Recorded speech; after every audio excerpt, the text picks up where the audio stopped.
Hello friends, नमस्ते, राम राम, सत श्री अकाल। सबको मेरा प्यार भरा नमस्कार। मैं Shashi English online YouTube platform पर आप सबका फिर से एक बार स्वागत करती हूँ। फ्रेंड्स, जैसा कि हम लोग जो है डिस्कस कर रहे थे, we discuss about the tenses and we have already discuss about the present indefinite tense, present continuous tense and now we are discuss about the present perfect tense. And as usually, I have already told you about the basic structure of present perfect, where we use subject plus has have plus verb की third form and object. This is the basic structure of present perfect tense. And you can say also in the end of the sentence चुका है, चुकी है, चुके हैं, लाया, खाया, पिया, दिया, गया, etc. also used in present perfect tense. जैसे वह स्कूल जा चुकी है, मैं खाना खा चुकी हूँ, हम पढ़ चुके हैं, या कोई भी कार्य जो पूरा हो चुका है और उसका जो इम्पैक्ट है, उसका जो इफेक्ट है, वो अभी भी वर्तमान समय में जारी है. देखिए, बोलने में तो ऐसा लगेगा जैसे कि कोई कार्य पूरा हो चुका है, तो आप सोचेंगे कि मैम ये कार्य तो पास्ट में क्यों नहीं गया. तो आप कोई भी काम है उसको वर्तमान समय में तो आप पूरा कर चुके होते हैं. जैसे आपने कहा कि मैं पढ़ रहा हूँ, ठीक है, इसका मतलब एक तो होता है मैं पढ़ता हूँ, है ना, यानी आप पढ़ते हो, ठीक है. एक हो गया मैं पढ़ रहा हूँ, इस समय इस काम को आप गोइंग ऑन कर रहे हैं. और मैं पढ़ चुका हूँ मीन्स यू हैव फिनिश्ड, आपने अभी अभी उस काम को खत्म किया है. तो जो काम खत्म हो चुका है जिसका प्रभाव जो है वो वर्तमान समय में जारी है, वहां हम फ्रेंड्स प्रेजेंट परफेक्ट टेंस का यूज करते हैं. देखिए फ्रेंड्स, आप टेंसेस में हमेशा पहले तो उनका बेसिक स्ट्रक्चर तो आप सबको मालूम होना चाहिए कि कहाँ यूज होता है और उसकी क्या अपनी पहचान होती है. जिस तरह से हम प्रेजेंट इंडेफिनिट में डिस्कस करते हैं, सब्जेक्ट प्लस वर्ब की first form plus object, simple सा फंडा है. वहां पर दो हेल्पिंग वर्ब होती है, डू और डज. पर डू और डज जो हेल्पिंग वर्ब है वो हम अफर्मेटिव सेंटेंस में यूज नहीं करते हैं. उनको हम कहाँ यूज करते हैं? When we make a interrogative, negative and negative interrogative या WH, as well as continuous subject plus is am are plus verb में ing प्लस ऑब्जेक्ट. आप इस तरह से भी याद रख सकते हैं, subject plus is am are plus verb की फोर्थ फॉर्म कह लीजिए या प्रेजेंट पार्टिसिपल कह लीजिए, ठीक है. और फिर आ गया आपका ऑब्जेक्ट. इस किसके साथ आएगा? सिंपल सी बात है, सिंगुलर के साथ. एम किसके साथ आएगा? ओनली एंड ओनली आई के साथ. और आर आ गया हमारा प्लूरल के साथ. फिर हम परफेक्ट पर आए. परफेक्ट का स्ट्रक्चर हमने पढ़ा, subject plus has have plus verb की third form plus object. Has singular के साथ और हैव किसके साथ आता है? प्लूरल व आई के साथ है. अब देखिए फ्रेंड्स, अब हम क्लास को आगे बढ़ाते हुए देखते हैं कि प्रेजेंट परफेक्ट टेंस का यूज क्या करता है. It express an action. Action का मतलब हो गया कार्य, ठीक है. It express an action beginning at some point, जो किसी पॉइंट पर शुरू होता है, इन द पास्ट, है ना, and continuing to the present, और वर्तमान समय तक जारी है.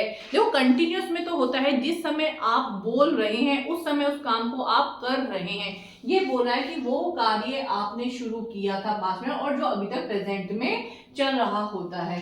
अब देखिए, आप यहाँ पर सिंस फॉर देखकर चौंक जाएंगे कि अरे madam, since for the present perfect continuous tense में आएगा.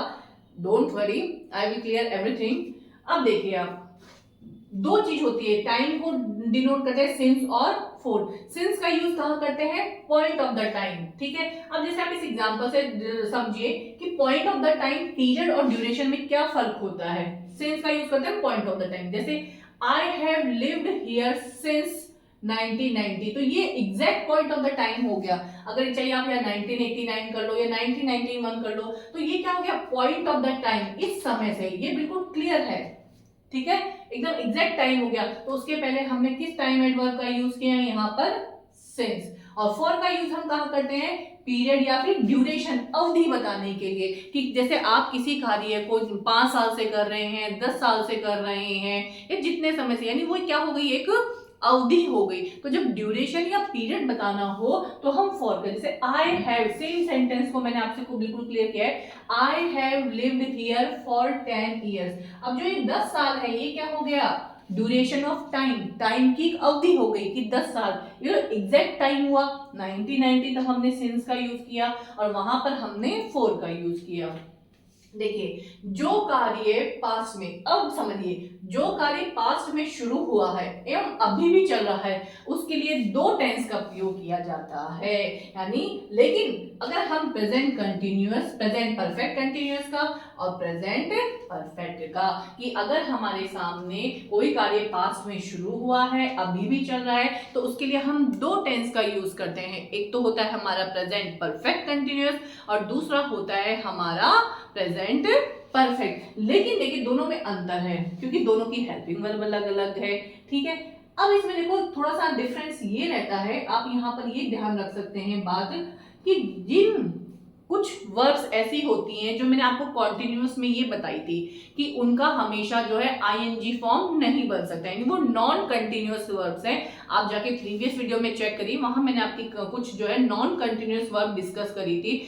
अगर वो इससे रिलेटेड है तो वहां भी हम प्रेजेंट परफेक्ट का यूज कर सकते हैं। फॉर एग्जाम्पल जैसे यहाँ एग्जाम्पल से समझाती हूं, आई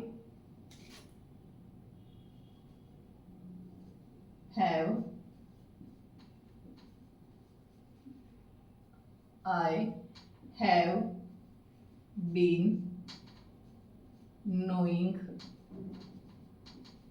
हर फॉर 10 years। ठीक है, ये तो हो गया आपका प्रेजेंट परफेक्ट कंटिन्यूअस।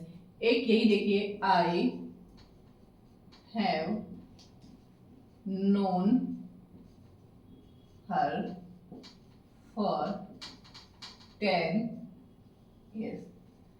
फर्क समझ में आ रहा है friends? I have been knowing her, है ना, मैं उसे जान रहा हूं, है ना, 10 सालों से। अब खुद बोल के देखिए, I have been knowing her for 10, I have known her for 10 years, मैं उसे 10 सालों से जानता था या जान चुका हूं। ठीक है, तो अब यहां पर जो है बोल कर देखिए नोइंग, यानी ये नॉन कंटिन्यूअस वर्ब है, तो ज्यादा जो बोलने में एप्रोप्रिएट आता है वो ये वाला सेंटेंस आता है। आई मेरी बात समझ में? तो अब हम ये कह सकते हैं कि, और दूसरा आप ये भी समझ सकते हैं कि जैसे कोई कार्य, इन दोनों में अगर अंतर समझो कि जो कार्य पास्ट से शुरू हुआ है और वर्तमान समय में चल रहा है, ठीक है, वहां हम प्रेजेंट परफेक्ट का यूज कर सकते हैं। जो कार्य पास्ट समय से चल रहा है, वर्तमान में भी चल रहा है और आगे भी चल रहा होगा भविष्य में, तो वहां हम प्रेजेंट परफेक्ट कंटिन्यूअस यूज कर सकते हैं। और प्रेजेंट परफेक्ट कंटिन्यूअस को यूज करने के लिए देखिए उसका स्ट्रक्चर क्या होता है, थोड़ा सा स्ट्रक्चर का ही फर्क होता है। देखिए अब यहां मैं समझा देती हूँ, यही आपको प्रेजेंट परफेक्ट भी समझा देती हूँ, प्रेजेंट परफेक्ट कंटिन्यूअस कि देखो नाम से ही है प्रेजेंट परफेक्ट कंटिन्यूअस, जिसमें परफेक्ट की भी क्वालिटी है और कंटिन्यूअस की, कि जैसे हम उसको बोलते हैं रहा है, रही है, रहे हैं, वह कार्य के शुरू होने का समय दिया हुआ हो, वो प्रेजेंट परफेक्ट कंटिन्यूअस टेंस कहलाता है। रहा है, रही है, रही तो कंटिन्यूअस हो गया। अब उसको बनाने का स्ट्रक्चर क्या होता है, सबसे पहले इसमें आता है प्रेजेंट परफेक्ट कंटिन्यूअस में हमारा सब्जेक्ट, उसके बाद में हम क्या लाते हैं, हैज, हैव। ठीक है, आ गया। अब यहाँ पे थर्ड फॉर्म नहीं आती, हैज, हैव, बी की थर्ड फॉर्म आ जाती है, जैसे है ना, बीन प्लस मेन वर्ब में, मुख्य वर्ब में, या मुख्य वर्ब की थर्ड फॉर्म नहीं, मेन वर्ब में आईएनजी ऑब्जेक्ट और फिर लास्ट में हमारा बच गया टाइम। ठीक है, जो आ गया हमारा सिंस और फॉर। ये फ्रेंड्स आप ध्यान रखना कि सिंस का यूज क्या होता है, सिंस का यूज होता है पॉइंट ऑफ द टाइम और फॉर का यूज होता है पीरियड और ड्यूरेशन के टाइम। ठीक है, तो ये हो गया प्रेजेंट परफेक्ट कंटिन्यूअस का स्ट्रक्चर और ये हो गया हमारे पास प्रेजेंट परफेक्ट जो मैं आपको बता चुकी हूँ। अब इसमें देखिए the adverbs, sorry time adverbs,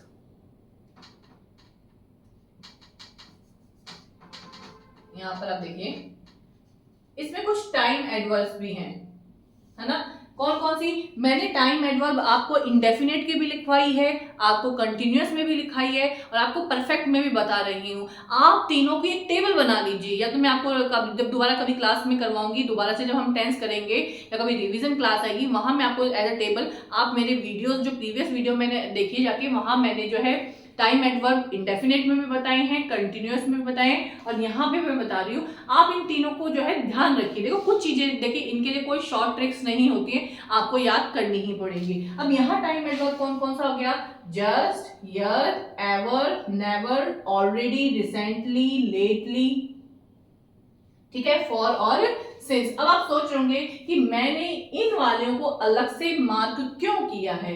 तो देखिए फ्रेंड्स, जस्ट, ऑलरेडी, रिसेंटली और लेटली, ठीक है, ये सारी की सारी time adverb MPA, mid positioning adverb होती है। इनका जो प्लेस होता है सेंटेंस के अंदर वो होती है मिड पोजिशनिंग एडवर्ब, ठीक है, ये मैंने शॉर्ट में लिख दिया है, मिड पोजिशनिंग एडवर्ब। कैसे मिड पोजिशनिंग एडवर्ब? क्योंकि ये एडवर्ब जो होती है ये हैज, हैव, ठीक है, फिर ये आ गई आपकी मिड पोजिशनिंग एडवर्ब, कौन कौन सी? जस्ट, ऑलरेडी, रिसेंटली, लेटली, और उसके बाद में आ गई हमारी वर्ब की थर्ड फॉर्म। इस तरह से इनका स्ट्रक्चर होता है। कौन कौन सी टाइम एडवर्ब का? सिर्फ इन्हीं का ही, जस्ट, ऑलरेडी, रिसेंटली और लेटली। हैज, हैव, सब्जेक्ट तो आपको जानते हैं, वाक्य में आ गया, फिर ये आ गई एडवर्ब, आ गई टाइम एडवर्ब, फिर वर्ब की थर्ड फॉर्म। अब आप तीनों सेंटेंस को समझ के देखिए। देखिए आ गए आपके सामने sentence, he has just finished his work।